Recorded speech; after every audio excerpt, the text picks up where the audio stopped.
Assalamualaikum warahmatullahi wabarakatuh. Bismillah walhamdulillah, wassalatu wassalamu ala rasulillah Sayyidina Muhammad ibn Abdullah wa alihi wa sahbihi wa mawala. La hawla wa la quwwata illa billah, amma ba'du. Bapak, ibu-ibu yang berbahagia, atas permintaan dari pengurus Masjid Al-Mujahidin, pada malam hari ini kita membicarakan tentang Isra dan Mi'raj Nabi besar Muhammad sallallahu alaihi wasallam, karena memang sekarang ini, hari ini tanggal 27 Rajab adalah peristiwa yang luar biasa terjadi pada diri Nabi kita Muhammad sallallahu alaihi wasallam. Isra dan Mi'raj itu dua suku kata yang keduanya memiliki simbolik yang berbeda.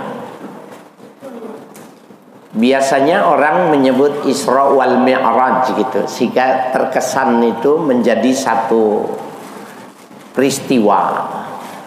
Padahal Isra dan Mi'raj itu adalah dua peristiwa, bukannya satu. Yang pertama diinformasikan di dalam Al-Quran surah Al-Isra.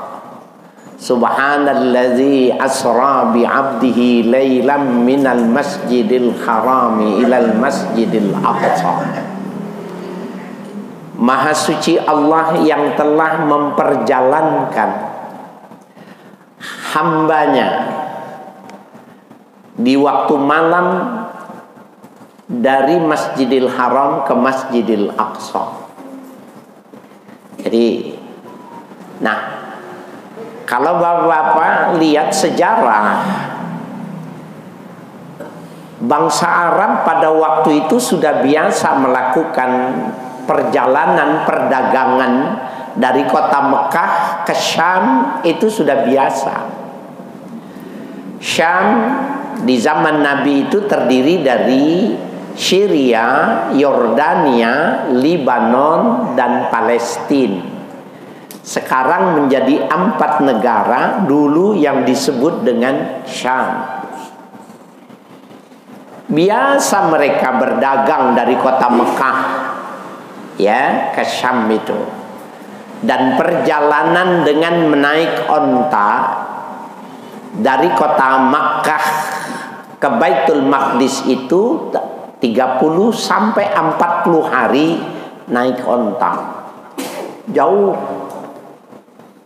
Perjalanan yang mungkin ya 600, kalau sekarang ini dari sini kurang lebih sampai ke Semarang kurang lebih ya. Cuma karena naik onta, naik gurun, turun gurun, jadi lama perjalanan. Kalau sekarang sudah ada kereta cepat ya, sehingga lebih pendek lagi jarak tempuhnya. Bapak Ibu sekalian yang berbahagia, maka Isra ini adalah perjalanan intelektual, perjalanan yang bisa diukur dengan nalar. Karena memang di zaman itu orang sudah biasa dari Mekah ke Palestina itu. Ini adalah perjalanan nalar, perjalanan fisik, perjalanan yang tidak aneh. Berbeda halnya dengan Mi'raj. Mi'raj itu Nabi diperjalankan dari kota ya Palestina, dari Baitul Maqdis itu ke langit pertama sampai langit ketujuh, sampai ke Sidratil Muntaha. Nah, itu adalah perjalanan spiritual, perjalanan yang suprarasional, Kenapa? Enggak masuk akal. Tidak masuk akal. Kenapa tidak masuk akal? Karena Nabi di zaman itu waktu diberangkatkan Isra dan Mi'raj itu pulang, bantalnya itu masih hangat. Bapak kalau tidur, kasur yang kita pakai itu kan hangat ya. Kalau kita keluar kamar mandi masih hangat tuh. Betapa temponya, masanya itu pendek sekali. Tapi Nabi mengakunya dari Mekah ke Baitul Maqdis ke Sidratil Muntaha. Itu tidak masuk di akal. Sehingga itu disebut dengan perjalanan spiritual. Perjalanan yang suprarasional, nggak masuk di nalar. Nabi menjelang subuh sudah di bumi. Kemudian Nabi pagi harinya menyampaikan, kenapa tidak sholat subuh? Karena juklaknya belum ada. Perintah sholatnya 5 waktunya sudah ada, tapi caranya belum ada. Sehingga waktu subuh Nabi tidak sholat subuh. Di pagi hari Nabi kumpul dengan sahabat-sahabatnya menceritakan perjalanan Isra dan Mi'raj ini. Nah, zuhur malaikat Jibril datang mengimami. Jadi sholat zuhur diimami oleh Jibril, Nabi Muhammad sebagai makmum. Selesai, diberitahu ini tandanya, waktunya, kemudian balik lagi. Asar diberitahukan, ini tandanya, ini asar. Ya, maghrib, isya, subuh. Baru esok subuhnya Nabi mengatakan, sallu kama ra'aitumuni usalli. Salatlah kalian seperti kalian lihat aku sholat. Ya, jadi ketika pertama kali turun tidak ada yang ya dilakukan karena juklaknya. Jadi undang-undangnya sudah, tapi peraturan pelaksananya, PP-nya belum turun. Ya. Waktu Nabi di masjid menyatakan diperjalankan dalam waktu yang singkat, ada yang berani bilang gini, diri dia, ya Muhammad kum, Allahumma salli wa sallim alaihi.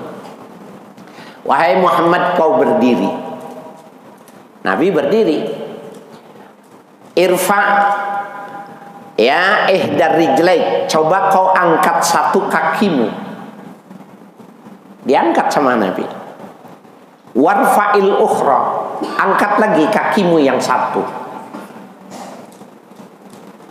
Nabi mengatakan idza rafa'tu fa'askutu, kalau aku angkat satu lagi kakiku ini aku jatuh. Kadzabta ya Muhammad, bohong kau Muhammad.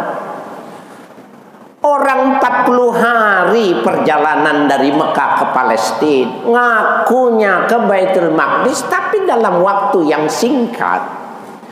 Kadzabta ya Muhammad. Karena dia nyecer terus, menuduh jelek, diusir sama Nabi. Keluar kamu. Fasayibu jawab, ya, saya jiu jawab. Nanti kau akan bertemu dengan jawabannya. Keluar orang itu, diusir keluar. Ketemu sama Sayyidina Ali, yang kebetulan Sayyidina Ali terlambat datangnya. Gitu. Loh, kenapa kamu keluar? Aku diusir oleh Muhammad. Kenapa diusir? Muhammad pagi ini menyatakan perjalanan singkatnya ke Palestina, ke langit, ila sama, ila sidratil muntaha. Aku suruh angkat kakinya, dia nggak bisa. Mana mungkin dia bisa terbang, tidak punya sayap. Apa yang dibilang padamu? Izhab anni, pergi kamu dari sini. Terus Nabi ngomong apa? Saya jiu jawabuk, nanti kau akan mendapatkan jawaban. Oh gitu, bilang begitu Muhammad. Iya, cabut pedang. Nih jawabannya, putus lehernya. Rame. Apa jawabannya emang disuruh bunuh? Itu ijtihadnya Ali bin Abi Thalib. Jawabannya ini pedang. Bapak jangan ngamalin di kampung ini.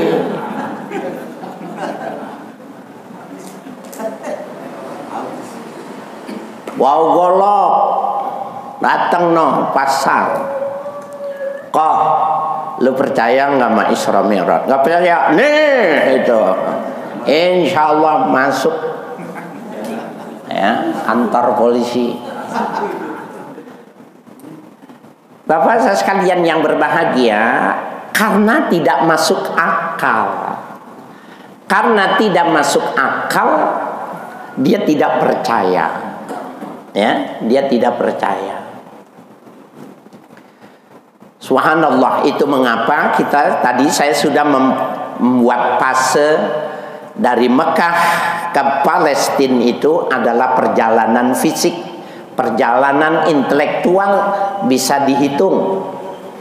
Tapi perjalanan ke Sidratil Muntaha adalah spiritual, harus diterima dengan dada, oleh basirah, dengan pandangan batin baru bisa. Karena ayatnya juga mengatakan bukannya sara, tapi asra. Dalam bahasa Arab, wazan fi'il lazim sara yasri itu artinya berjalan di waktu malam. Tapi ayat itu mengatakan asra. Jadi fi'il lazim itu dibikin muta'addi. Artinya Allah yang memperjalankan. Bukannya Nabi Muhammad yang jalan, tapi diperjalankan. Kalau Allah yang memperjalankan, lebih singkat dari itu pun bisa terjadi. Karena atas kekuasaan. Nah, Bapak sekalian yang berbahagia, dalam ilmu fisika, bila manusia keluar dari galaksi bumi ini, mati. Kenapa mati? Karena tidak ada oksigen di luar bumi ini. Yang kedua, kekuatan panas itu tidak ada pelapis ozon, gak kuat tubuh manusia, terbakar. Bagaimana Nabi Muhammad itu kok bisa bertahan? Karena ada buraq. Oleh karena itu Bapak jangan beli itu yang dicetak buraq seperti burung, mukanya perempuan cantik, jangan dibeli itu. Israiliyat itu. Mana ada makhluk seperti itu. Buraq itu sebuah istilah di mana satu makhluk yang Allah ciptakan itu, ketika Nabi berada di buraq itu, semua kebutuhan hidupnya itu sudah terpenuhi. Apa itu? Oksigen. Kemudian tubuh dari buraq itu yang sudah tidak mempan lagi dengan panas. Karena memang di luar galaksi bumi itu dahsyat, ya. Ini saya lihat hanya beberapa orang yang umurnya sudah tua. Ya, yang lainnya mah nggak pernah, jangan-jangan belum pernah dengar. Gini Pak, mukjizat itu dari kata ajaza, ain jim zai, ajaza itu maknanya lemah, tidak mampu. Mukjizat itu adalah kehendak Allah untuk melemahkan orang lain ketika berhadapan dengan nabinya. Ya, jadi kalau orang ingin membuktikan, mana buktinya kalau kamu utusan Allah, kamu maunya apa buktinya? Maka mukjizat diberikan sama Allah. Dulu di zamannya mukjizat itu adalah al-khariqul adah, sesuatu yang menyalahi kebiasaan. Ada Qadadah itu maknanya sunnatullah, api membakar naiknya ke atas, air mendinginkan jalannya ke bawah, itu namanya sunnatullah. Kita menyebutnya ekosistem. Ada ekosistem yang mengatur antara ya unsur-unsur yang di alam semesta ini. Nah, Bapak sekalian, maka kita lihat contohnya mukjizat. Apa yang paling hebat mukjizat? Di antara mukjizat yang paling hebat itu, yang monumental secara kemanusiaan, adalah mukjizat ketika Nabi Isa dilahirkan. Karena hebat. Kenapa hebat? Tanpa bapak. Wanita tanpa suami, tanpa digauli oleh laki-laki, hamil dan melahirkan anak manusia yang sempurna. Walaupun sekarang juga banyak wanita tidak bersuami tapi hamil. Banyak nggak? Di kampung sini ada nggak? Bukan nggak ada, nggak beda.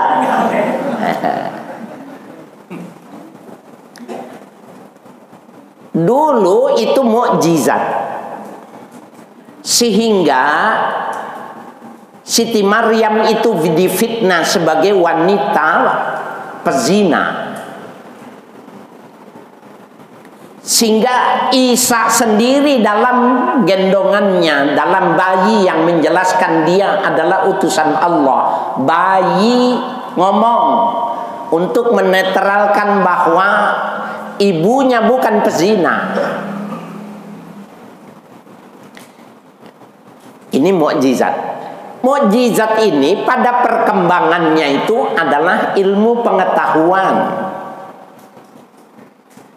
Dulu mukjizat, sekarang jadi ilmu pengetahuan. Bapak-bapak di rumah, ibu di rumah suka makan telur nggak? Telur ayam. Makan ya.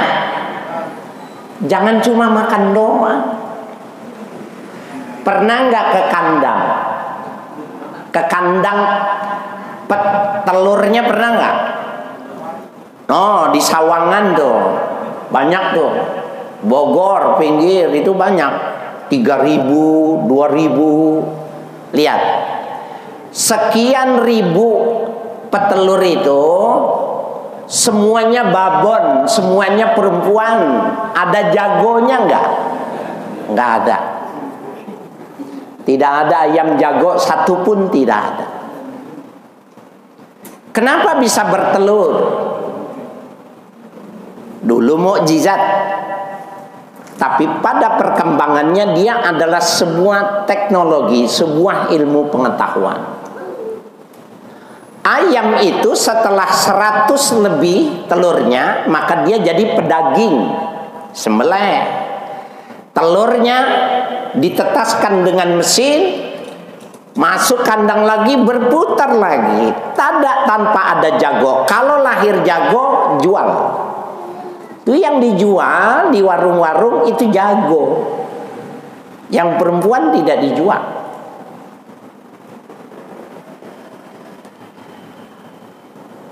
Laki dan perempuan punya kromosom X dan Y. Inilah ketika ketemu antara spermatozoa dan ovum melahirkan janin, lahir. Apakah spermatozoa harus hubungan badan?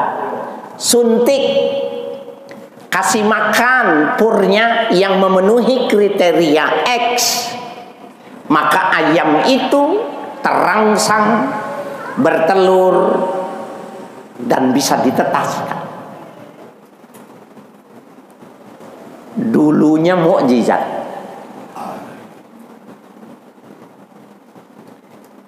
Nabi Musa yang kedua.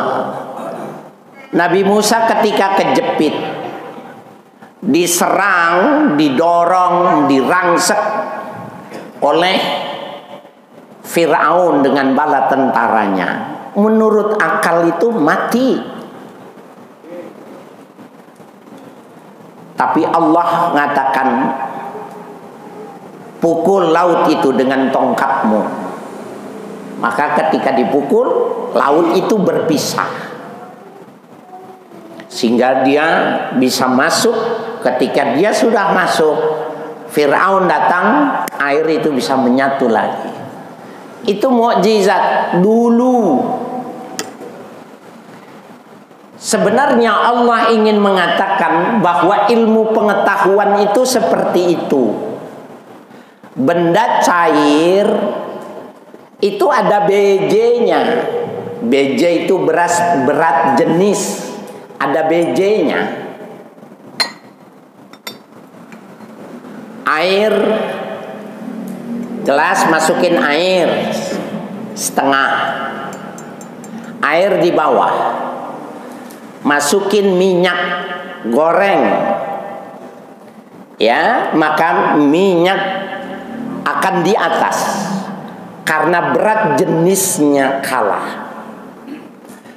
Kalau gitu masukin minyak duluan,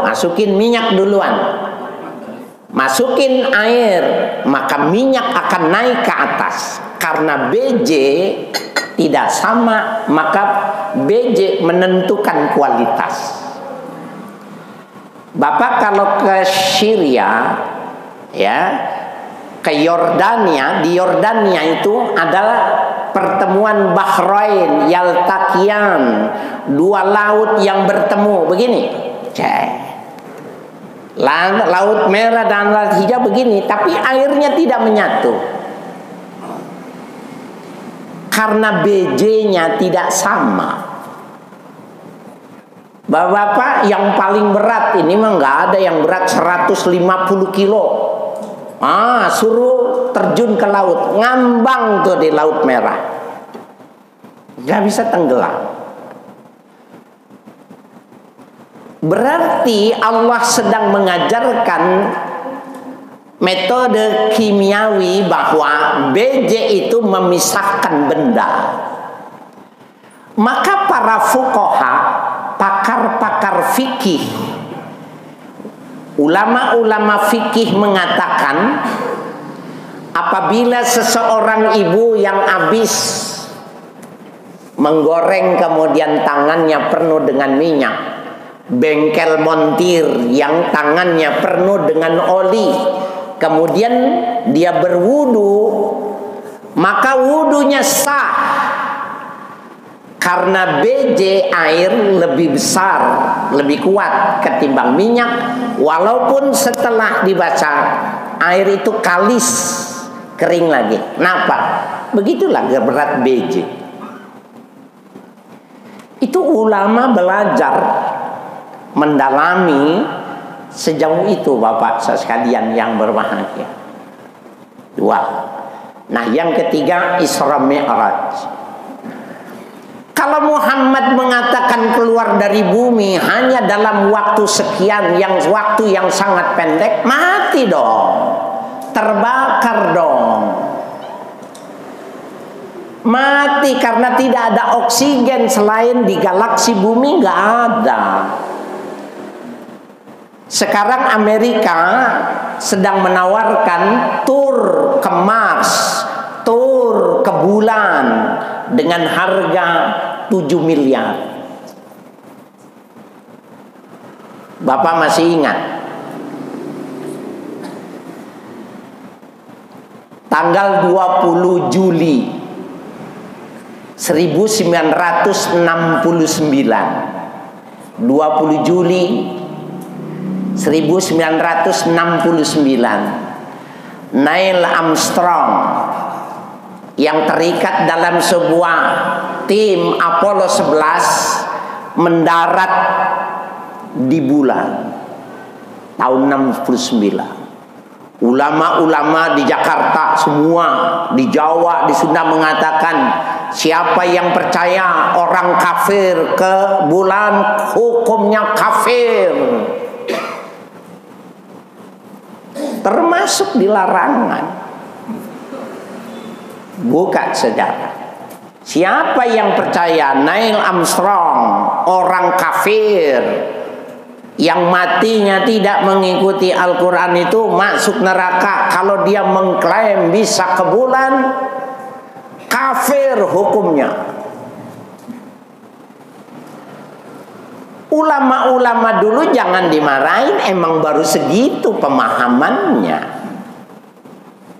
Padahal ada ayat lain yang mengatakan la tanfuzu illa bisultan. Kau tidak bisa menembus langit illa bisultan. Apa itu sultan? Ilmu pengetahuan, teknologi. Apollo itu ibarat burak, sebuah wadah yang besar anti panas. Oksigennya dibawa seperti Bapak naik mobil ber-AC, itu ditutup rapat, oksigennya disediakan di dalam, hidup di dalam mobil. Armstrong hidup di dalam Apollo. Dulu di zaman Nabi mukjizat, sekarang adalah ilmu pengetahuan. Pengen buktiin, cari duit 10 miliar dapat, pergi ke sono. Bener enggak? Nah, ini adalah perjalanan intelektual, perjalanan spiritual. Oleh karena itu Bapak tadi sholat harus 2 dimensinya kalau sholat. Dimensi fisik, Bapak sholatnya wajib madhab kiblat, nggak boleh tidak madhab kiblat dalam sholat wajib. Angkat tangannya Allahu Akbar, ada ruku, ada sujud, ya, tasyahud sampai akhir. Itulah yang disebut dengan perjalanan fisika. Itulah yang dimaksud dengan Isra. Tapi kalau Bapak sholat tadi mikirin jemuran yang belum diangkat karena gerimis, orang lagi sholat tapi pikirannya itu mau pulang kampung, lebaran belum tapi udah puyeng duluan. Kan sekarang banyak Pak, orang udah puyeng duluan mau Ramadan. Bukan puasanya yang dia puyeng, pulang kampungnya yang udah puyeng. Berapa biayanya, dari mana? Betul apa benar? Sebenarnya di Ramadan itu disuruhnya puasa apa disuruh pulang kampung? Jangan ditambah-tambahin. Jadi beragama itu berat. Kan disuruhnya puasa kan? Ada nggak ayat wa pulang kampungun gitu, ada nggak? Nggak ada. Jangan ditambah-tambahin.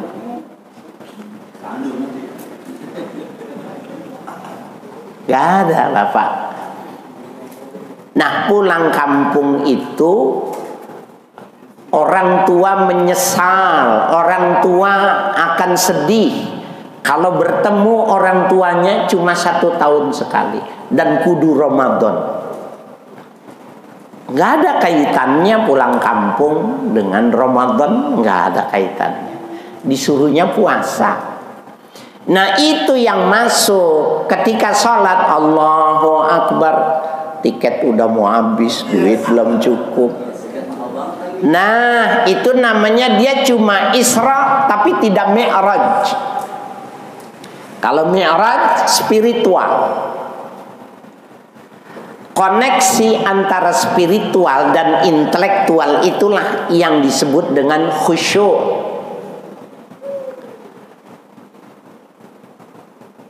Orang sholat bisa, tetapi khusyuknya yang sulit. Pak Ustadz, bukankah yang disuruh sholat itu sah, bukan disuruh khusyuk? Betul nggak? Halo? Sholat itu kan disuruhnya sah, bukan disuruh khusyuk. Ulama-ulama fikih mengatakan apabila syarat dan rukun sholat terpenuhi, sholatnya sah. Apa itu syarat? Ma la yatimul wajib illa bihi fahuwa wajibun. Setiap sesuatu yang menyempurnakan kewajiban wa huwa kharijun anhu, dan dia di luar, itu namanya syarat. Wudu itu sholat bukan? Bukan, di luar sholat. Tapi sholat tidak sah kalau tidak ada wudu. Wudu itu namanya syarat. Ma la yatimul wajib illa bihi, ya, fahuwa wajibun. Ma yatimul wajib wa huwa kharijun anhu. Sesuatu yang menyempurnakan dan dia beradanya di luar. Al-Fatihah rukun, wajib juga, tapi adanya di dalam sholat. Rukun itu ma yatimul wajib wa huwa dakhilun fi, yang menyempurnakan kewajiban dan dia adanya di dalam. Apabila syarat dan rukunnya terpenuhi, maka ibadahnya sah. Itu fikih. Ya, kalau belajar fikih, memenuhi syarat dan rukun, ibadahnya sah. Tapi coba perhatikan, qad aflaha man, ya, qad aflahal mu'minun alladzina hum fi salatihim khashi'un. Qad aflahal mu'minun, sungguh berbahagia, beruntung orang beriman itu. Yang mana? Alladzina hum fi salatihim khashi'un, yang mereka ketika salat khusyuk, bukannya memenuhi syarat dan rukun. Mana yang khusyuk? Wanil lagwi mu'ridun, ya, dan dari segala sesuatu yang menyebabkan dia menjadi penghalang, maka ditinggalkannya. Nah, Bapak saya sekalian, oleh karena itu orientasi orang awam, para mubtadiin, yang pertama itu ibadahnya bagaimana sah. Udah sah, jangan di situ lagi, naikin ya. Bagaimana sholatnya khusyuk. Apa itu khusyuk? Isra dan Mi'raj. Ada ibadah fisik, ada ibadah spiritual, ada ibadah basirah, ibadah batin. Nah, antara lidah dengan hati ini, menemukannya inilah yang disebut dengan khusyuk. Ya, kalau orang khusyuk itu bagaimana? Harus dilatih, harus belajar, Pak. Ada orang, ente kenapa bisa sholat? Ya, dulu ngelihat bapak, ngelihat ibu, ngelihat tetangga, ikut-ikutan sama anak-anak main di masjid, jadi bisa sholat. Gak bakalan orang ini bisa khusyuk. Kenapa? Dia tidak belajar.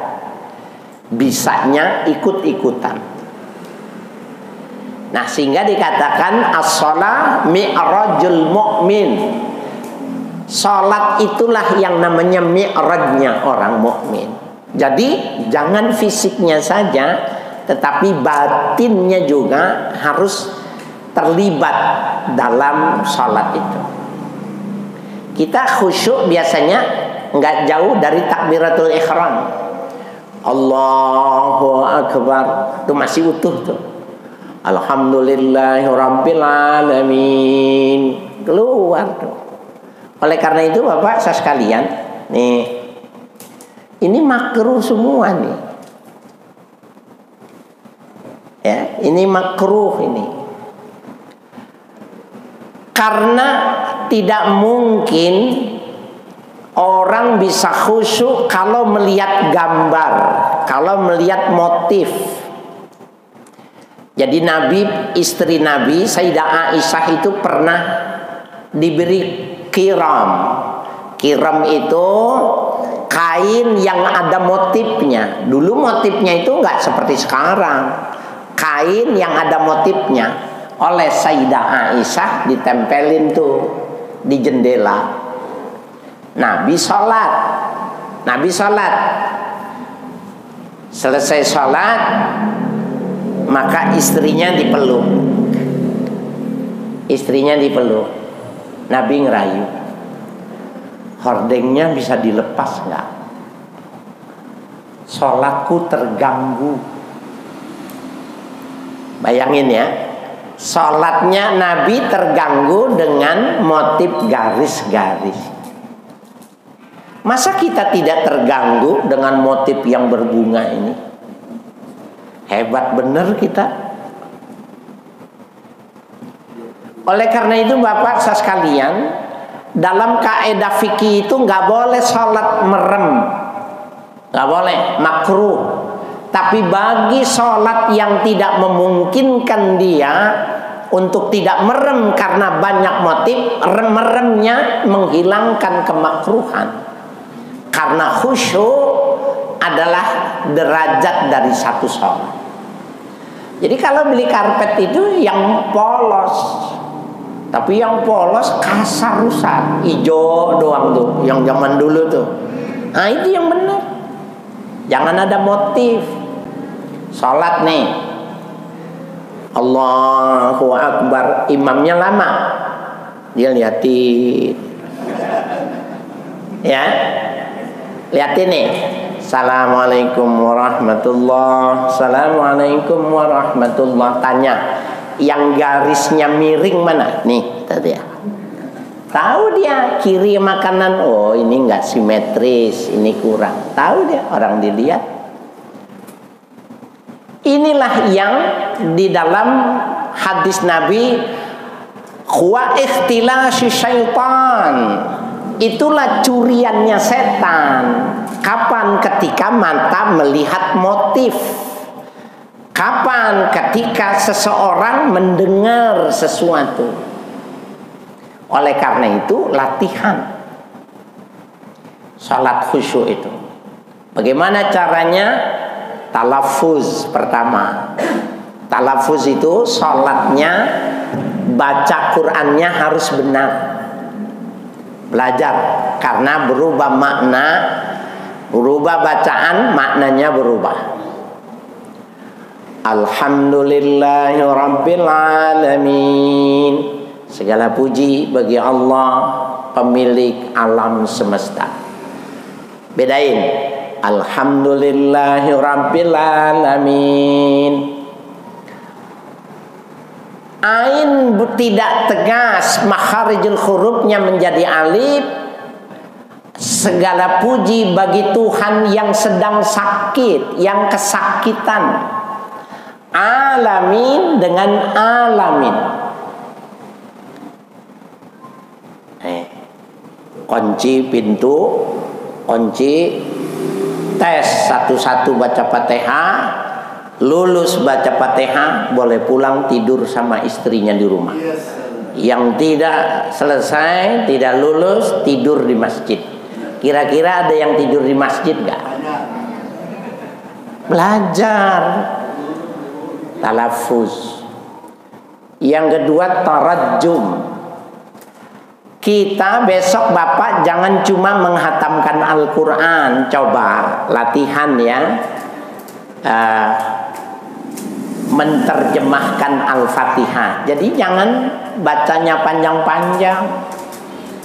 Surahnya kul and kul, ya, kul huwallah sama kul ya ayyuhal kafirun, artinya diterjemahkan, dilatih terus. Tafahum. Yang keempat paham. Yang ketiga paham.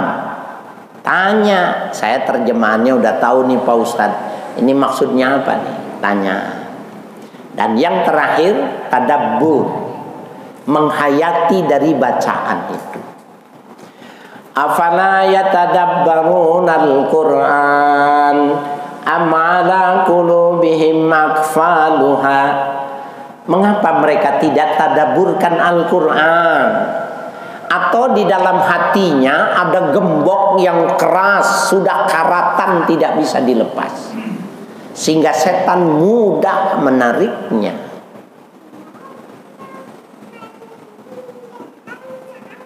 Jadi bapak saya sekalian, jangan belajar fikih saja, tapi harus aspek ya adab ini, khusyuk ini perlu dipelajari. Subhanallah. Nah, emang dulu Nabi begitu diajarin semua nih. Maka Nabi Muhammad sediakan sorban. Nabi sediakan sorban warnanya putih, hitam, ya, warnanya ya biru, kumpulin. Karena di zaman Nabi merah dan kuning itu dilarang. Karena tokoh-tokoh agama di zaman itu menggunakan dua warna, kuning dan merah. Suruh sholat 2 rakaat. Selesai 2 rakaat, Assalamualaikum warahmatullah, Assalamualaikum warahmatullah. Yang mana Ali? Hijau ya Rasulullah.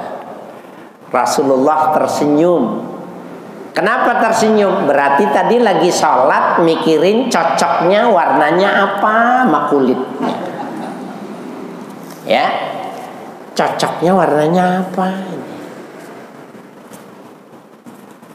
Berarti sholatnya belum khusyuk. Ini Ali bin Abi Thalib belum khusyuk. Latihan, belajar, memahami. Nah, sehingga salah satunya itu khusyuk yang pertama adalah as-sukun was-sukun. Tenang, diam. Jangan bergerak sholat itu. Sehingga di kalangan salafus soleh, kalau dia sholat di tengah jalan, burung itu hinggap di kepala, di pundak, karena dia dianggapnya patok, dianggapnya potongan pohon, saking tidak bergeraknya. Itu salah satu instrumennya. Jadi kalau sholat itu iyyaka na'budu wa iyyaka nasta'in, nggak bakalan khusyuk. Termasuk bapak nih yang bikin tidak khusyuk. Apa? Yang pakai sarung. Bapak pakai sarung beli apa minjem? Beli kan? Kalau udah beli kan punya sendiri kan? Apa ada kewajiban mensponsori merek sarung kita? Nah, kenapa BHS-nya di bawah? Kenapa mereknya ditaruh di belakang? Kan udah dibeli. Orang sholat dilihat tuh BHS, Wadimor, ya, Gajah Duduk, Atlas, Mangga. Sudah nggak bakalan. Siapa yang merusak? Yang di depan. Kalau sudah dibeli ya sudah. Jadi kalau punya BHS, Wadimor, semuanya itu taruh di atas. Jangan dipajang. Ada apa tujuannya majang?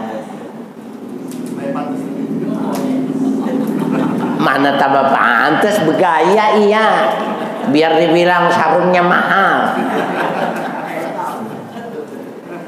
Nah, jadi Bapak, banyak yang mesti kita perbaiki untuk melahirkan Isra dan Mi'raj yang diterjemahkan dalam sholat. Jadi aplikasinya itu berat, Pak, Isra dan Mi'raj itu. Bagaimana sholat itu adalah ibadah fisik dan ibadah metafisik.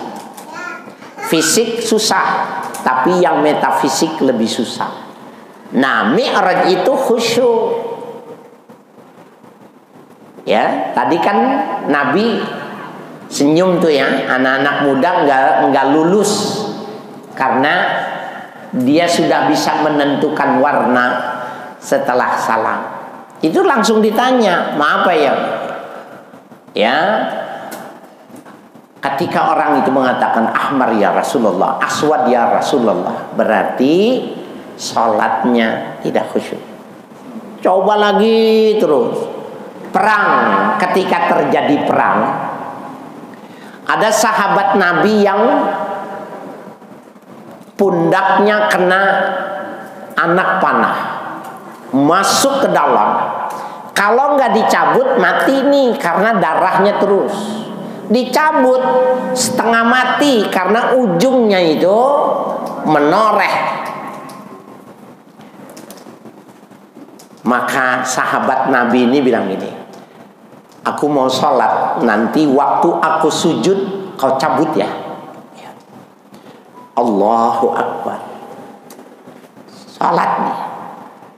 Allahu Akbar. Ya Allah liman hamidah. Allahu Akbar. Waktu sujud diinjak, ditarik, jos, keluar darahnya. Diem aja dia sholat.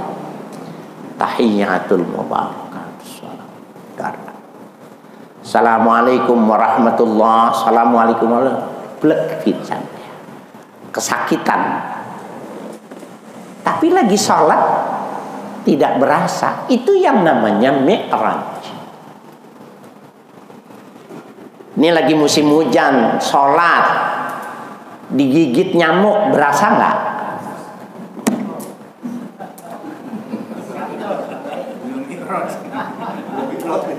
Berarti baru Isra, belum mi'raj. Oleh karena itu Bapak sekalian yang berbahagia, ulama itu belajar dan latihan sholat itu ada yang 20 tahun, 18 tahun. Malam tuh sholat Isya. Assalamualaikum warahmatullah. Mana tadi yang masih dicabut, masih lari. Sholat lagi. Allahu Akbar. Sholat lagi. Assalamualaikum. Mana masih lagi. Sholat lagi terus. Besok begitu, setahun, 2 tahun, 3 tahun terus sampai Allahu Akbar in langsung, tidak bisa diganggu oleh setan. Latihan. Apakah kita sudah berlatih? Inilah oleh-olehnya kita Isra dan Mi'raj. Bismillahirrahmanirrahim. Alhamdulillahirabbil alamin. Hamdan yuwafi ni'amahu wa yukafi mazidah. Allahumma shalli wa sallim ala nabiyyina Muhammadin wa alihi washabihi ajma'in. Allahumma inna nas'aluka al-'afwa wal 'afiyah wal mu'afata daimah fid dini wad dunya wal akhirah. Allahumma ahsin 'aqibatana fil umuri kulliha wa ajirna min khizyi dunya wa 'adzabil akhirah. Allahumma 'allimna 'ilman yuwafiqu 'ilmak wa awjid lana lisana sidqi fi ibadik. Sallallahu ala nabiyyina Muhammadin wa alihi wa sahbihi walhamdulillahi rabbil alamin. Terima kasih sudah berkunjung di channel ini. Jangan lupa untuk like, komen, dan subscribe agar tidak ketinggalan pada video-video menarik lainnya.